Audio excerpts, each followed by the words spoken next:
Hey, what up, y'all?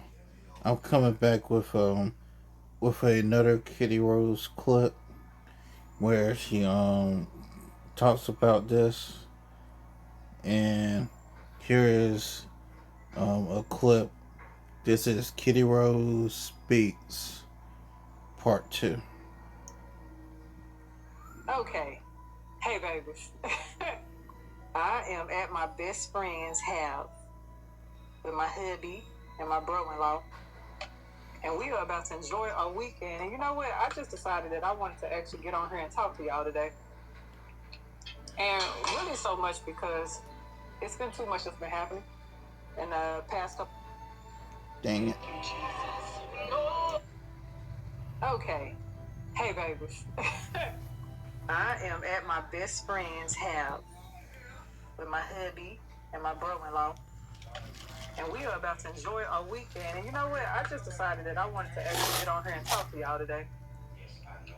And really so much because it's been too much that's been happening in the past couple of weeks. And I finally got a chance to really just sit and really like process everything. I don't even want to say process, but just kind of like sit on everything to grasp what's really been going on. And it's hot out here, y'all, in Texas. So as you can see, but some of the stuff, no, just about everything was just not worth my attention. And I know that the situation grasped a lot of attention from a lot of people, but what I will say, because I'm actually going to talk to y'all about my past, and I never really felt the reason to, because once I give something to God, I give it to God. I don't mentally give something to God and then try to still hold control of it. When I give it to Him, I give it to Him. So some things I just didn't really see a reason to bring to anybody. And then a lot of the trauma that I've been through, I've already conquered that, healed from it. I'm over it. But it's new to a lot of y'all. And I don't think people really understand. It's a reason why I'm able to give the advice and the counsel that I do the way that I do. I didn't go to college right after high school, and now I have this fantastic opportunity. And to anyone else that also didn't go, Advice and the counsel that I do the way that I do, because I've been through it. I know it's like some of my past is coming up, like my sexual past, and I mean like as far as me having sexual conversations, because I know it's a lie saying that I used to sell my body. Absolutely not. 14 years of nursing under my belt, please understand that I had no reason to ever sell my body. And I do want to talk about that specifically. If you follow me on tonight's conversation, you'll realize that I don't talk about sex on the panel. I'm the only person who does not talk about it. I mean, unless you're married. If you're married, that's different. But I don't talk about it on the panel, and the reason why I don't is because God dealt with me. Shout out a couple years ago I would have, but I think it was back in 22. No, as a matter of fact, it was at the end of 21 where God was talking to me about it. And I was actually being really disobedient. I was like, I like talking about it. This is fun. I'm not doing anything, but God told me it would be long suffering if I didn't. And if any of y'all truly have a relationship with God, and I'm not talking about just a relationship to where you go to church, I'm talking about you actually are in your word. You know those convictions are nothing to play with. You know that praying and getting in your word, God will show you a lot of things. The convictions would be a lot different. And that's honestly what I was going through. So that's the reason why I stopped talking about it, because at one point, I used to love talking about that kind of stuff. I used to love it. I used to love the simple fact that I would talk about it so well that people would gravitate towards me with a desire to have me, and they couldn't have me. And that was like a boost on my ego, is knowing that you want me, but you can't even get close to me. I'm not saying it's right, because this is my past. But I used to love talking about it, the types of sex, bondage, every different level of intimacy, all of that. And God told me not to. So when I got on tonight's conversation, I know a lot of people think that I was acting stuck up. Before I came on tonight's conversation, when they asked me to, I asked them, are y'all sure y'all want me to come on Live and Uncut? Because it's not a conversation that I was willing to have. I think some people also are not used to seeing people maintain boundaries or be obedient. Now, granted, my walk with God has been something different. 5 months ago, I was talking different. A week ago, I could have been talking different from what I am now. A month ago, I may have been talking different. A couple years ago, I may have been talking different. Baby, I was a crash out. Oh, God. I was a guy with a bad attitude, bad anger, man, operating in a victim mentality, codependent, man, the list would go on. Always wanted and needed attention.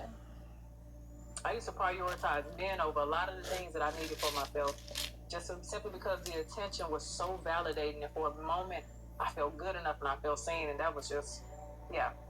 So I used to really enjoy having those conversations. But like I said, long suffering is something I've never heard God say before until 2021. And when God told me that, I was like, I'm not playing with that. My hands are off of it. So if you have seen me from Red Road video in 2020 to now, you'll see that my conversations have changed a lot. Also, the simple fact that I am married, legally married. My, I was about to say it so hard, baby. My husband, who I'm not legally married to, who I cheated on, is sitting right here. The simple fact that that is a lie. God, how sad must it be to have to dig in my past to get close to me? How sad. See, that's just the way that the devil works, though. He likes to uproot and pull the things that you have comfort and things that you have actually given to God, and he likes to try to place those back in your hand to deal with. I'm not about to deal with anything that came back and resurfaced. It's new to some of y'all. It's old to me. And the person that I am is completely different from who I used to be. So yeah, and so back to the sex conversation. When I used to talk about sex and stuff like that, I had to sit down and realize that's the reason why I was attracting the type of men that I had. I had as well. That's the reason why I had men who had sex addictions and like exes. Okay, well, one ex in particular who had a sex addiction out this world. Actually, that's the ex that the girl ended up doing a video with, and it would behoove you to actually do your research on who that person is and actually talk to women in Dallas who have been victims of him. I don't like to call myself a victim to him because I've conquered so much, but I do thank you all, like I said before, for bringing that back up, because it was something that I realized I really didn't give to God, and I had to. So thank you, because I gave it to him, and I'm free from it.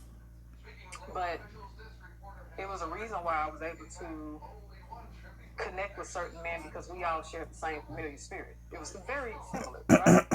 And so I would attract men who only saw my work based on either performance or how good I can talk about certain things. And I'm grateful that those things were brought to the forefront. So that's one thing. I used to be a crash out. I used to have really, really, really, I used to have really, really, really bad anger problems. That's too hot. I used to have bad anger problems. My anxiety used to be up the roof. Man, I used to tell myself certain things that probably wasn't even happening. I used to catastrophize. By the way, y'all ate some. You gonna see a little mommy pouch. Y'all know I got about 5 children. No, I'm kidding. Let me see. More biologically. Yep. I have some adopted.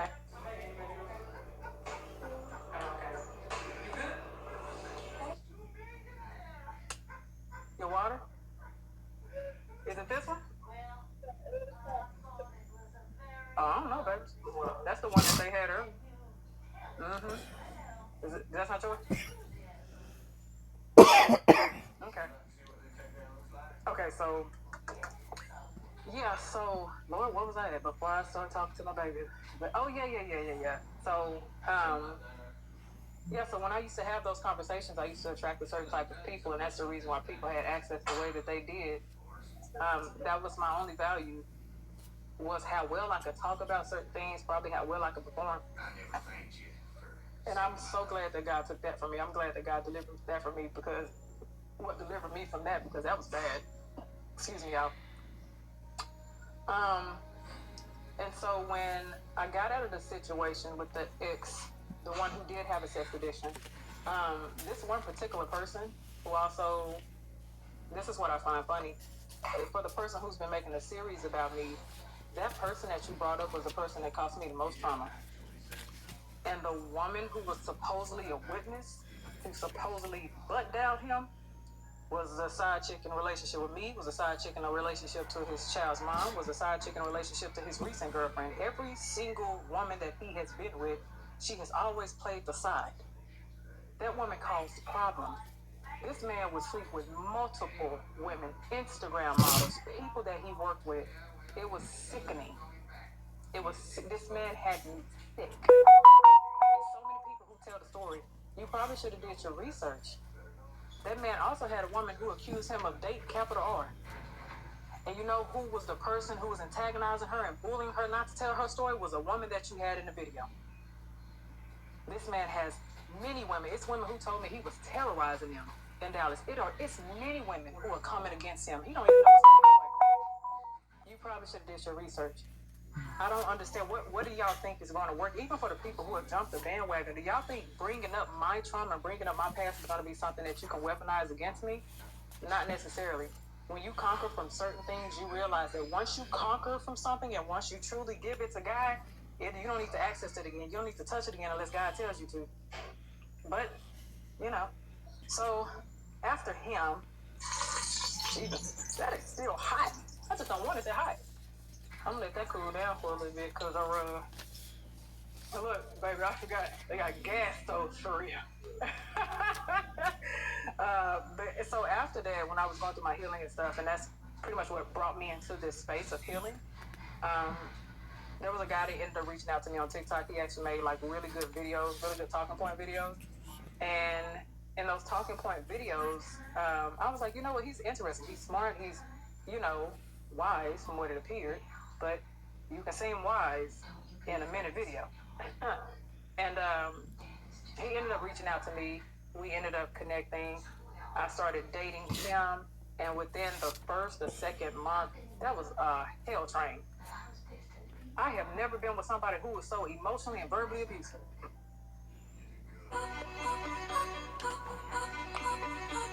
Finding where you fit. LinkedIn knows how. Exactly what the fuck I mean. You lack no goddamn respect. You ruined my fucking day, right? But you can answer the fucking phone. That was a hell train. So that person pretended like he was just the sweetest person. And I should have known some things just based on some of the stories he told me. But as I got to get to know him and things like that, he was very insecure and very anxious. We stayed in different states.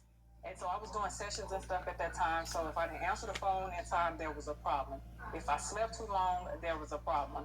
And it took me, because I was hearing some of the things I was saying, it took me to sit back and not be reactive, because I could have chose everything that was said about me, but I chose not to. For what? You have this person who's been out for me for the longest. He's been out for me for years. You know why? Because I left. And plus, he always thought I was cheap. Let's just put it out there. There was a time where I was asleep on the couch. I had just had a workshop. I think I had like 2 sessions before the workshop. I had a long, like 4-hour workshop or something like that. And I had went to sleep. And I slept for a while. And my old house is by a golden chick. So I slept, and then I had woke up and I called him, and he didn't believe that I was actually sleeping, even though I told him, and he started like questioning me really hard. And I said, I'm hungry. My babies weren't there. They was at my mom's house. And I said, I'm hungry. So I decided to get in the car. I'm on the phone with him. Mind you, my phone has been sitting by me for hours, so there was no charge to it. Get in the line. Order me something. As I'm ordering, I pull up to the window. Phone dies. I said, oh, crap. Put the phone on charger. Because trust me, I wasn't thinking. Mind you, I just woke up, and I was hungry. Put the phone on the charger. Before the phone could even boot all the way back up, you know when it doesn't boot all the way up, when that person's calling you and their number is just popping up. Yeah, this dude was calling me. So I answered the phone. It's like hanging on my thing on the window, on the like the front of the window. And he's like, call me on FaceTime right now. Call me on FaceTime right now. Call him on FaceTime. He tells me to show the inside of my car, to show if somebody's in the car with me. Do y'all not understand how mentally and emotionally taxing that was to be with a person like that? So when we broke up, I want to say we broke up maybe February, maybe the beginning of March. It was summer. I don't even know, because it really doesn't matter. I don't want to say we broke up. I'm just saying when we ended things. When we ended things, it was actually a lot more peace. And then I came to Houston. I was hanging out with my best friend and stuff like that and all that. And I was like, let me reach out to him. I should have never did that. It was so much peace. When I reached out to him, because me and my best friend were just talking about this the other day. When I reached out to him, she said she remembered when he called me at like 3 o'clock in the morning. And I was in her room, and I had went to the closet. And I went in there and I was crying on the phone because he talked so bad to me. So bad. I should have known something when I realized that his mom was afraid of him. Yeah, I should have realized then that I should have left him alone. His ex-girlfriend had already wrote me. Well, I actually wrote her first, and we had a conversation. She just told me so much about him and how he was, and we really had the same story with this person. His anxiety was so bad. His paranoia was bad. It was too much. Then, now mind you, man, one of my daughter's relationships was strange. She was going through that teenage phase, and y'all know how it gets. And he used to throw that in my face. He used to throw so many things in my face. And over time, you just realize that you and a person don't click. Over time, there we go.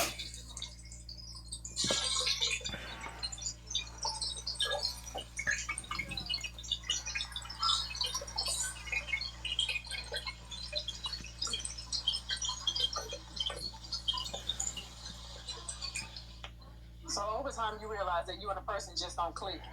And that's what I realized with him. And we used to go back and forth in emails and stuff and all that.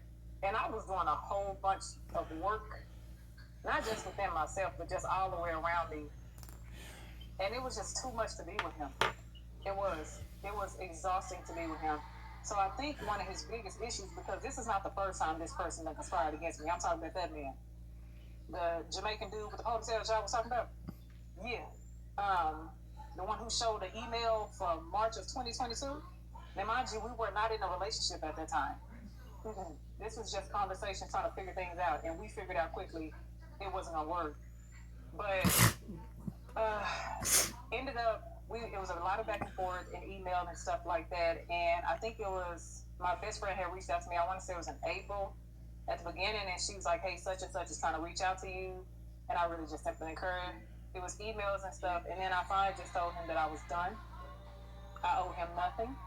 Dude used to watch my TikTok. He used to monitor what were you referring to in this TikTok, what were you referring to in this video. Do y'all know how tiring that is? That's tiring. That's exhausting. That's too much. So ended with him. And another thing I think that people don't realize that not every relationship or dating situation that you have requires healing. Sometimes you just realize that you don't mesh with people. Sometimes you realize that you just don't align with people. And that's what I realized. We did not align. We did not mesh. We were two completely different people. And I was way too secure for an insecure person. I'm not trying to brag and act like I didn't have any problems, because I did. When you get me mad enough, especially then, baby, my anger, if you get me to that point to where I snap, I was going to snap. Bitch, I told you I was a recovered crash out. So I think another thing for him, in order for him to make sense of me moving on fast, for him is just I was cheating on him. But I find it funny how the story was twisted. That I was cheating on my husband when I was not. My husband reached out to me, I want to say April 10th maybe. And we were friends. Mind y'all, we've been friends since we were like 13 years old. So we were just simply friends for years. We never tried anything. He reached out to me and he was like, he was just checking on me because he had commented on one of my posts. I wonder if she got some. Okay, let me see. He said that he was just checking on me and he wanted to hang out and blah, blah, blah. And we did. And it was cool. There still wasn't nothing to it. And then after that, we hung out a little bit more, just kind of kept it, casual. And then when I had my photo shoot that April, baby always says it. I want to make sure I get this right. He right here so he can hear me. He can back me up. I was taking a picture. I was looking out the window, baby.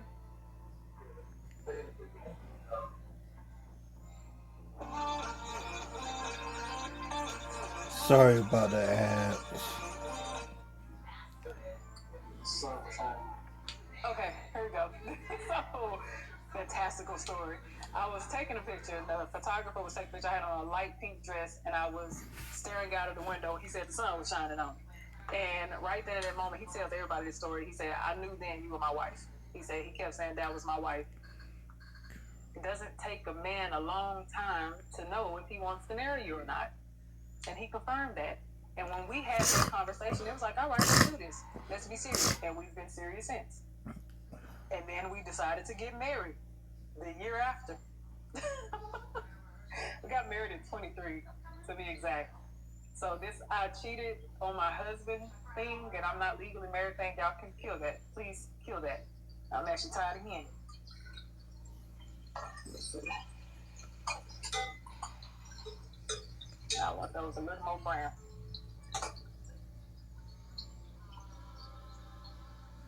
Okay. So yeah.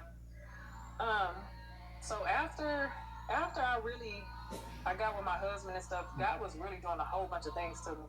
I was being molded, shaped, and everything else. Things were leaving my mind. Things, desires that I had were leaving. It was a multitude of things that I had that God really removed from me in order to put me in a position to where I can be the wife that God has called me to be the wife that my husband needed, for me to be the mother that I needed to be, and the example that I wanted to be, and that I needed to be. Because beforehand, I was not a good example.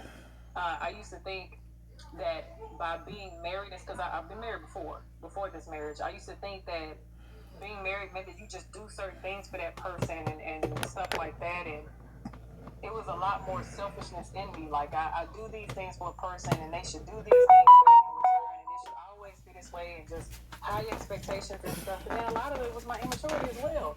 Like I've seen healthy marriages and stuff like that. I thought I knew, but when you actually in it, it's like, do you really know what it is?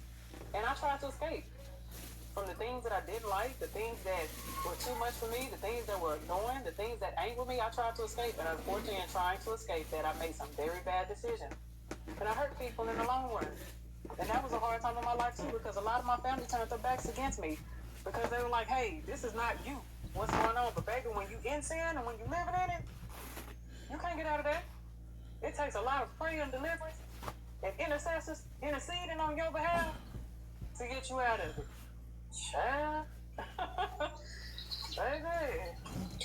It was a lot. It was a lot to have to go through. But I've gone through a lot in my life. Another thing is, and I won't get too deep in it right now, but another thing that I do want to highlight is I do have sexual trauma. So my sexual nature came a lot from the things that I have gone through. I always say there are things that trigger me. I always tell my classes this as well, and my clients, whenever we talk about triggers and they ask me, do I have any? Given the things that I've gone through, I do. If I ever see a little girl with a multicolored striped shirt, it triggers me. If I ever see a little girl with full-on white shoes, it triggers me because I remember my sexual trauma. I remember when I had my white kids, my multicolored striped shirt, and my white overall set that I had. So overalls freaked me out too. I think maybe my youngest daughter probably had one set of overalls and I just couldn't take it. So I do have sexual trauma that I chose not to talk about. I don't want to. I still have triggers. I navigate and manage those triggers, but that part of me is gone. These are certain things I didn't see a reason to keep on bringing up and talking about. And I still now, just some of me is just like, for what? How do you have the right to tell my story? That's my only issue. How do you have the right to tell anybody's story? You weren't there. You weren't a part of my life. You don't have the right to tell someone's story in order to fit your narrative. You don't have the right to fabricate someone's story, to run with something, just because at this point, I don't even think it's just a dislike. I only think it's just you have an utter hate in just trying to destroy me. I've always been accountable. Y'all called me a pick-me because I've always held women accountable. How can I hold you accountable if I don't be accountable myself? That's how you know I don't play victim, because I've heard people say that as well. I don't operate in a victim mentality, because if I did, I would never be able to hold myself accountable. How does that work? I hold myself accountable for everything I've gone through. Even my relationship with my oldest teenager, not the baby that I took under my wing, my biological oldest teenager, a lot of things that I did, I should have never done. A lot of things that we learn parenting as we go. A lot of things that we went through is because I was constantly chasing validation from things outside of me, and I wasn't giving my baby enough attention. I wanted love so bad that I was depriving my baby of love. Just constantly feeling sick of not having it. Yeah, I told you I was codependent. It was a lot. It was a lot. It was a lot. But you know what? Me and her, we have a very strong relationship now. We have a very strong relationship. We have talked about all of this stuff. My baby doesn't hold anything against me. I have the pleasure of being able to raise a baby that's not biologically mine. That's my baby as well. Even though we don't say the biological not mine thing, we don't do that. But I have the pleasure, God has blessed me to be able to really love on people. And that's big for me. This whole I have 5 baby daddy things and all that stuff is a lie. I don't like that. I don't. I was married before. I had my oldest teen daughter at, what is it? I had her at 17? Yeah. I don't have 5. I'm married here now. I do have bonus babies that are not biologically mine. So, but it's been a number of things that I've just kind of listened to. And it's the reason why y'all haven't seen me reactive is because I'm too mature for that. If you will believe someone telling somebody else's story, if I come in and say, well, that's not my story, you not gonna believe it. If y'all have a bias towards me, y'all still ain't gonna believe it now. This is my story for me to tell. I do think that the extreme exaggeration of my story was entertaining. Heck, if I didn't like somebody, I probably would believe some of the stuff too if I was immature and lack self-awareness. I probably would watch it too. It's like, yeah, I told y'all this how that person was. I would do the same thing. But I ain't like that. I ain't like that. You don't steal a person's right to tell their story how you want. The red robe situation, just to kind of like circle back, that person was, I don't even like to use that word, that person was supposedly a friend of mine. What was it, November of 22, if I'm not mistaken? I was with my husband, then he was my fiance, but I was with him, and that dude sent me a video from like an email or something like that, and I knew he was gonna start. And he was singing and talking about he loved me and stuff and all that, and me without you know, deflecting the situation or turning it back towards me or turning the conversation. I don't want to talk about this. I need to know that I can come to you and say, babe, this really offended me that you did this. Without feeling like I'm walking on eggshells. That's the worst place to be in a relationship.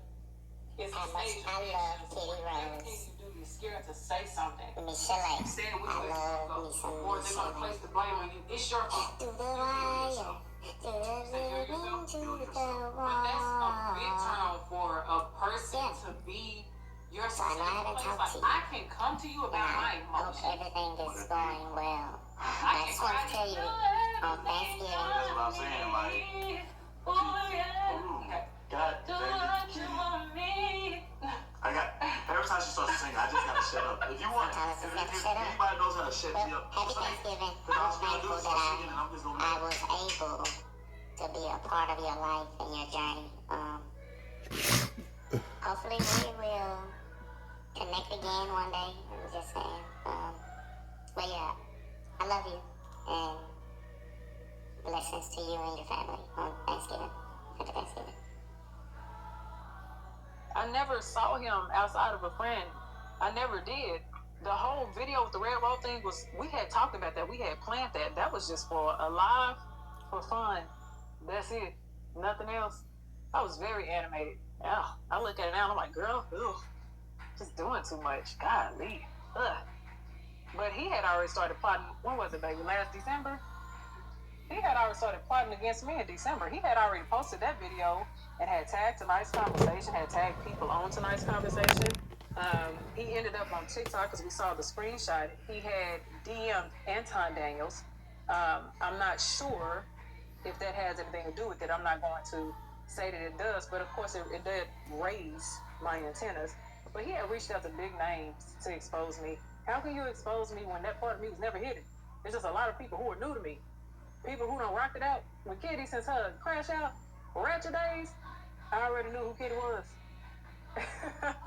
But I thank God for the situation. I thank God for the situation. I thank God for how the situation has gone. Because it also let me see how simple-minded people can be. It exposed a lot of things that needed to be exposed. Just from the people around me and stuff like that. And I truly thank God for that. I do, because I didn't realize I had as many enemies. Jesus, have mercy. I didn't realize I had as many enemies as I did. Jesus. There's people who really hate me. There's people who really do not like me. I'm sorry. I say what's on my mind. You know, in the past, I will say this. In the past, I know some of my responses was a little harsh because I didn't really think about how the receiver was going to receive it, because I come from a really straight to the point family, and all that saving your feelings stuff don't work. So I had to look back and I'm like, hey, you could have said this different. Y'all dragged me for a lot of those things, but I will say this. I am a true person who fears God. I'm real, and I fear God. I don't just have a church relationship with God, okay? I read, I stay in my word, I study, I fast, I pray. I have a very intimate relationship with God. So if God tells me to do something today that's different from what I did last week, that's just the way that it's going to be. And some people don't understand that. Some people really don't understand true obedience and reverence of Christ. Some people don't understand how people can operate that way. God tells me not to say something. God's been clearing my tongue for a minute. Cussing and stuff, secular music, struggling in that area, but because I love me some Kendrick Lamar, but I've been struggling. But I've been listening to my gospel to help me out. But it's been hard. But once you get to that point to where you really do understand how God is and what God wants from you, and once you get to that point to where you understand that, because God had me in the book of Proverbs and Job. Let me take these out. I thank God for that. God had me in Proverbs and Job. Do this side. And I'm glad that he did, because now I carry with me, fear of the Lord is where the knowledge begins. And I carry that with me because it's true. My wisdom in this whole ordeal has been godly wisdom. My wisdom has been godly wisdom. Some of these things, some of the ways that I have responded and stuff like that, I wouldn't have been able to respond to if it wasn't for the Lord. I wouldn't have been able to respond if it wasn't for God. Not the way that I have. God told me to be still, and I did. One of the main reasons because he was already working it out, but another reason was because I was going to do it with malicious intent. I was going to do it to try to hurt somebody back.